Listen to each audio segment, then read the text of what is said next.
Hi, welcome back. I've just been reading this very interesting book about a person that we don't hear a lot of, Mrs. Claus. You see, Santa Claus, he's everybody's favorite. He gets all the stardom. He is so famous. And Mrs. Claus very happily takes a back seat. And when we say takes a back seat, that's a phrase, a fancy phrase that means she just kind of stands back and works in the quiet and does some of the background work to support Santa while he gets the fame. But this author wondered, what does Mrs. Claus do? The author is Kate Wharton, and the illustrations are by Christian Slade, and they're beautiful. Well, the author starts out thinking about, like I do about Mrs. Claus, that she's a sweet little lady and she bakes and she keeps Santa's suit clean and maybe mends his socks and does those kind of things. And here in this illustration, she's reading a story to some of the deer. Santa's off on his all-night ride, leaving toys for boys and girls, and she's home just reading to the deer that didn't pull the sleigh this year. Maybe that's what she does. I don't know. We're imagining here. The author goes on to think that maybe she's more than just a person in the background. Maybe she's really the boss of the whole deal. Maybe she is responsible for the toy making and much of what goes on at the North Pole. Then the author keeps imagining, and this page just surprised me so much. The author is imagining maybe she does all kinds of things. She's very smart. Maybe she plays football. Maybe she's a minister. Maybe she goes hiking or takes care of pets or does a magic show. Maybe she is a doctor that takes care of the elves. And there are pages and pages of the author imagining what Mrs. Claus might do. And didn't the illustrator do a great job of fixing her in all these different hobbies and occupations? I think it's a beautiful book, and it will give you some ideas on things that maybe you can do too. But it teaches us that even though you are supportive of other people, you can still do special things too. Everybody is special, and you can find your special talents to change the world, just like Mrs. Claus does, whatever it is she does. And our last story today is, of course, you know, one of my stories. It's called Fancy Nancy Splendiferous Christmas. I love that word splendiferous because I made it up. It kind of comes from splendid, but I just love it because it sounds just great, greater than great.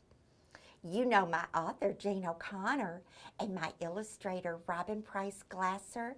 Well, they outdid themselves in this book because isn't Christmas one of the prettiest things you could ever draw or talk about? Well, in this story, it's a very festive-looking book, and I must begin by telling you, you know about my family, how they're not real fancy. I'm kind of the fancy one. And a lot of times our house looks kind of plain, but not at Christmas. Ta-da! There's my house. Look at the candy canes and my family hanging the lights. Our house has a ribbon on it, wreaths on the door. Ooh la la, it looks beautiful. And the snow just makes it even better. Maybe you live in a place where it snows. Oh, you're lucky if you do. So I just had to brag a little bit about my family and how hard they work to make our house look pretty at Christmas.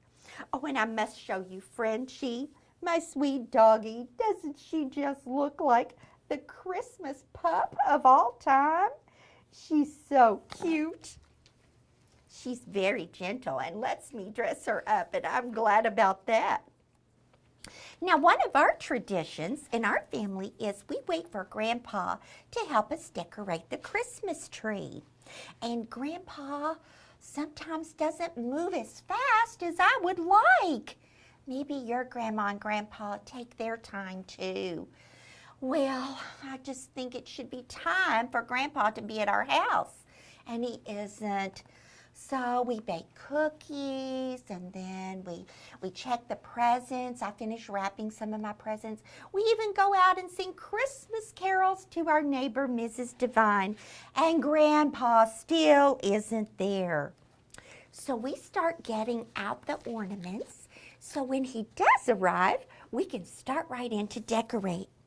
My mom has some ornaments that are considered heirlooms. An heirloom is something that has been passed down from maybe your great-grandpa to your grandpa, and then to your dad, and then to you, and it stays in the family, and it's very special because it's old and has a lot of meaning to your family. But I decided last summer when it was my birthday, I would like to buy something for our Christmas tree. So I spent my birthday money on a brand new, beautiful, sparkling, twirling angel tree topper. And that's why I'm so excited, because Grandpa isn't here yet. And I can't wait to see what it looks like. Oh, you know me. I just beg and beg my mom and dad, can we just put on the topper, please? Grandpa's taking forever. And they allow it. They say, okay, let's put the topper on. And then when Grandpa gets here, we'll do the rest. Oh, it looks so beautiful and it's so wonderful. But just like always happens with me, things don't always go exactly perfectly. And I can't tell you what happens, but it's a happy Christmas no matter what happens. In fact, it's a splendiferous Christmas, but we go through a pretty good amount of problems to get there. I hope you will find a chance to read my Christmas story while you are off of school, or read it with your family and people you love. Christmas time is a great time to snuggle up and stay warm and drink cocoa and read and have a great time. And I hope your Christmas is very, very special too. Before I go, I want to send out some special Christmas greetings to some students that I have visited in the past couple of months. I must say hello to Mrs. Terry Anderson's first graders at Deer Park. Oh, they were so fun to be with. They were so polite, and she arranged for me to visit all the first graders in the school. Oh, what fun time we had, and I feel like I have a lot of new friends there. And then the library lady, Miss Jane Clark from Burns Elementary, called, and I spent a day with them right before Halloween, and we read Halloween stories, my story of course, and I think the children checked out all the Fancy Nancy books in the library that day. We had the best time, and that Mrs. Clark, she knows French words, and it was so much fun to be there. So I hope all of my friends at Burns have a Merry Christmas too. And then I was able to go to a different state. I went to Ohio, to Liberty Township, to the second graders at Cherokee Elementary School. Oh, Mrs. Combs, one of the teachers, arranged for my visit, and I had so much fun. Their school is huge, and they have 6 second grade classes. Whew, I was there a long time and I ate lunch with them and I had so much fun seeing what school was like in another state. I could have stayed there a long, long time. They were so kind to me. And you might wonder, how do they know about the Fancy Nancy Book Club when it's a Davis County Schools production in Kentucky? Well, I'll tell you. Remember, if you sign up for the YouTube channel on the Davis County Public Schools website, anybody can do that. So kids in every state could watch the Fancy Nancy Book Club here in Kentucky. So that's how they heard about me, and that's the reason I got to visit. So if you haven't signed up yet, please do on the website so you can get all of my book club shows. You don't want to miss any.